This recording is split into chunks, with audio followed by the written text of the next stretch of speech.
एक नगर में बहुत धनवान साहूकार रहता था। उसके पास धन की कमी नहीं थी, लेकिन पुत्र नहीं होने के कारण वो बहुत दुखी रहता था। पुत्र की कामना में वो हर सोमवार शिवजी जी का व्रत और पूजन करता था और शाम को मंदिर जाकर शिवजी के सामने दिया जलाया करता था। उसकी भक्ति देखकर माता पार्वती ने शिवजी जी से कहा कि ये साहूकार आपका व्रत और पूजन नियम पूर्वक श्रद्धा से करता है। आपको इसकी मनोकामना पूर्ण करनी चाहिए। शिवजी जी ने कहा, ये संसार कर्म क्षेत्र है। किसान जैसे बीज खेत में बोता है, वैसे ही फसल काटता है। इसी प्रकार मनुष्य जैसे कर्म करता है, वैसे ही फल पाता है। माता पार्वती ने अधिक आग्रह करके कहा, ये आपका अन्य भक्त है। आप सदैव अपने भक्तों पर दयालु होते हैं, उनको दुख दूर करते हैं। ऐसा नहीं करेंगे तो मनुष्य आपका व्रत और पूजन क्यों करेगा? अतः इसका दुख दूर करें। माता पार्वती का ऐसा आग्रह देकर शिवजी जी बोले, इसके कोई पुत्र नहीं है, इसलिए ये इतना दुखी है।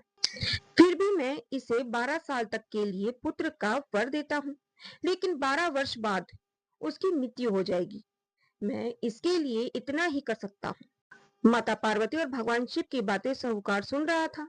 इसे सुनकर वो ना तो खुश हुआ ना दुखी हुआ। वो पहले की तरह शिवजी जी का व्रत और पूजन करता रहा। कुछ समय बाद साहूकार की पत्नी के गर्भ में 10वें महीने में अति सुंदर पुत्र उत्पन्न हुआ। साहूकार के घर में बहुत खुशियां मनाई गई, लेकिन साहूकार जानता था कि उसकी उम्र सिर्फ 12 साल है। उसने ये भेद किसी को नहीं बताया। जब बालक 11 साल का हुआ तो साहूकार ने बालक के मामा को बुलाया। मामा को बहुत सारा धन देकर कहा, इस बालक को काशी पढ़ने के लिए ले जाओ और रास्ते में जहां भी रुको यज्ञ कराना और ब्राह्मण भोजन करके उन्हें दक्षिणा आदि देना। दोनों मामा भांजे यज्ञ कराते और ब्राह्मण भोजन कराते और दक्षिणा देते काशी की ओर चल पड़े। एक नगर से गुजर रहे थे। उस नगर के राजा की कन्या का विवाह होने वाला था, जिसके साथ उसकी शादी होने वाली थी। वो एक आंख से काना था। उसके पिता को चिंता थी कि उसे देखकर कहीं राजकुमारी शादी के लिए मना न कर दे। जब उसने साहूकार के सुंदर से लड़के को देखा तो सोचा कि द्वार पर ही जाने वाली शादी की रस्म इससे करवा लेता हूँ। उसने मामा भांजे से बात की तो वे राजी हो गए। साहूकार ने दूल्हे के वस्त्र भांजे को पहना दिए और उसे घोड़ी पर बैठाकर कन्या के द्वार पर ले गए। द्वार पर होने वाली रस्म खुशी से पूरी हो गई। कान्हे राजकुमार के पिता ने सोचा, विवाह की रस्में भी इसी से करवा लेता हूँ तो ठीक रहेगा।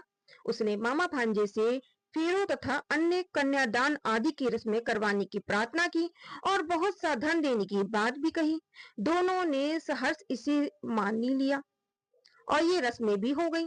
भांजे ने राजकुमारी की चुंदड़ी के पल्लू पर लिख दिया कि तुम्हारा विवाह तो मेरे साथ हुआ है, लेकिन तुम्हें एक कन्या राजकुमार के साथ भेजा जाएगा। मैं पढ़ने के लिए काशी जा रहा हूँ। राजकुमारी ने चुंदरी पर लिखा हुआ पढ़ा तो उसने कान्हे राजकुमार के साथ जाने से मना कर दिया। उसने अपने माता पिता को इस धोखे के बारे में बताया और कहा कि जिसके साथ मेरा विवाह हुआ है वही मेरा पति। राजकुमारी के माता पिता ने अपनी कन्या को विदा नहीं किया और बारात वापस लौट गई। मामा भांजे काशी पहुंच गए। लड़के ने पढ़ाई शुरू कर दी और मामा यज्ञ करने लगा। जिस दिन लड़के की आयु 12 साल की हुई, उसने मामा से कहा, आज मेरी तबीयत ठीक नहीं लग रही है। मामा बोले, अंदर जाकर सो जाओ। लड़का अंदर जाकर सो गया और थोड़ी देर बाद उसके प्राण निकल गए। को तो पता लगा तो वो बहुत ही दुखी हुआ, लेकिन यज्ञ जारी रहने के कारण वो रो नहीं सका। यज्ञ का काम समाप्त होने और ब्राह्मणों के जाने के बाद वो जोर जोर से रोने लगा। शिव पार्वती वहां से गुजर रहे थे। रोने की आवाज सुनी तो पार्वती बोली, महाराज कोई दुखिया है तो उसका दुख दूर कीजिए। शिव पार्वती वहां गए तो पार्वती ने कहा, महाराज ये तो वही लड़का है जो आपके वरदान से उत्पन्न हुआ था। तो शिवजी जी ने कहा, इसकी आयु इतनी ही थी जिसे ये भोग चुका है। पार्वती ने कहा, इसे और आयु दीजिए, अन्यथा इसके माता पिता तड़प तड़प कर मर जाएंगे। माता पार्वती के अधिक आग्रह करने पर शिवजी जी ने लड़के को जीवन दान दिया। लड़का जीवित हो गया। शिव पार्वती कैलाश पर्वत की ओर चले गए। शिक्षा पूरी होने के बाद मामा और भांजा उसी प्रकार यज्ञ करते, ब्राह्मण भोजन कराते अपने घर के लिए चलने लगे। रास्ते में उसी नगर में आए जहां लड़के की शादी हुई थी। वहां भी यज्ञ प्रारंभ किया। राजा ने उसे पहचान लिया और अपने महल में ले जाकर उनकी खूब आवभगत की। दास दासिया सहित आदर पूर्वक अपनी पुत्री और दामाद को विदा किया।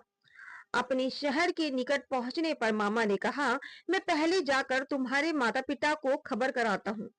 जब मामा घर पहुंचे तो पाया कि उसके माता पिता छत पर ये प्रण करके बैठे थे कि यदि उनका पुत्र सकुशल वापस आएगा तो ही नीचे उतरेंगे, अन्यथा वहां से कूदकर प्राण त्याग देंगे।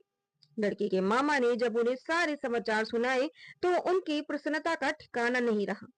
सेठ सेठानी आनंद पूर्वक नीचे आए। उन्होंने अपने पुत्र और पुत्र वधू का भरपूर स्वागत किया।